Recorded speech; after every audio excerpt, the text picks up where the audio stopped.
سورہ الانفال رکوع نمبر 8 تلاوت وَلَا يَحْسَبَنَّ الَّذِينَ كَفَرُوا سَبَقُوا إِنَّهُمْ لَا يُعْجِزُونَ وَأَعِدُّوا لَهُمْ مَا اسْتَطَعْتُم مِّن قُوَّةٍ مِّن رِّبَاطِ الْخَيْلِ تُرْهِبُونَ بِهِ عَدُوَّ اللَّهِ وَعَدُوَّكُمْ وآخرين من دونهم لا تعلمونهم الله يعلمهم وما تنفقوا من شيء في سبيل الله يوفى إليكم وأنتم لا تظلمون وإن جنحوا للسلم فاجنح لها وتوكل على الله إنه هو السميع العليم وإن يريدوا أن يخدعوك فإن حسبك الله هو الذي أيدك بنصره وبالمؤمنين وألف بين قلوبهم لو أنفقت ما في الأرض جميعا ما ألفت بين قلوبهم ولكن الله ألف بينهم إنه عزيز حكيم يا أيها النبي حسبك الله ومن اتبعك من المؤمنين.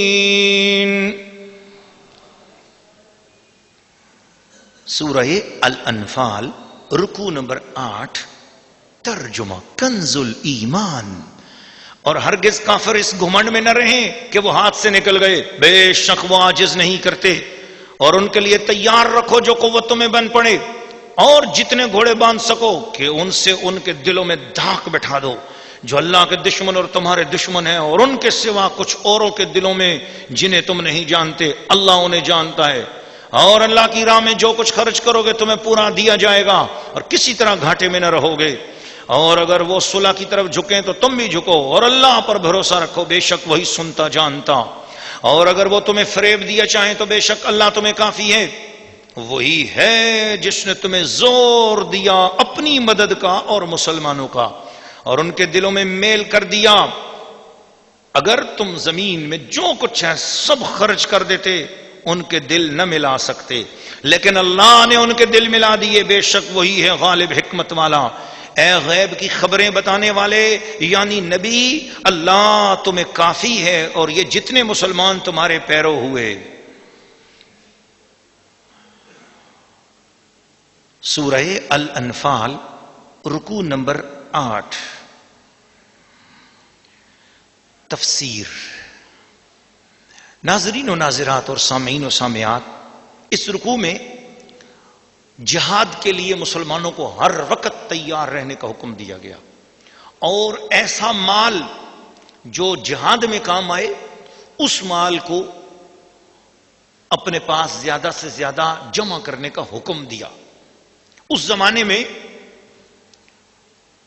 یہ بات تھی کہ وَأَعِدُّوا لَهُم مَّا اسْتَطَعْتُم مِّن قُوَّةٍ، جو قوت تمہیں بن پڑے مخالفین کے لیے، دشمنان اسلام کے لیے، گستاخان رسول کے لیے، اسلام کے دشمنوں کے لیے، اور اسلام کے معاندین کے لیے، اور اسلام کے محاربین کے لیے، جو اسلام کے ساتھ جنگ کرنا چاہتے ہیں، جو مسلمانوں کو تنگ کرتے ہیں، جو مسلمانوں کے خلاف دہشت گردی کرتے ہیں، ان لوگوں کے خلاف مسلمانوں کو حکم ہوا کہ اپنے لیے سامان جنگ تیار رکھو ہر وقت.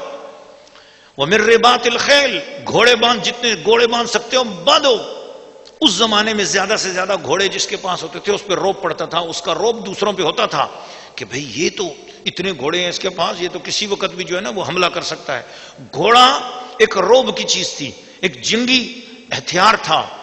اس زمانے کے مطابق اسی کا نام لیا گیا. اور آج رباط الخیل سے مراد آج کے زمانے میں جو بھی جنگی چیزیں ہیں، جدید ٹینک ہیں، میزائل ہیں، ایٹم بم ہے، جو بھی ضرورت پڑ سکتی ہے اسلام کو، وہ تمام کی تمام ضروریات حاصل کرنی چاہیے.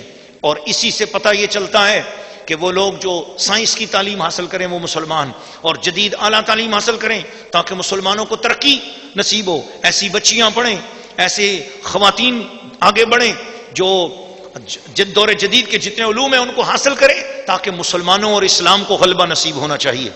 ترہبون بہ عدو اللہ وعدوکم، ایسا علم حاصل کرو، ایسی ٹیکنیک حاصل کرو، ایسی چیزیں حاصل کرو، دین اسلام کو ان چیزوں سے مدد دو کہ جس سے تمہارے دشمنوں کے دلوں میں دھاک بیٹھ جائے.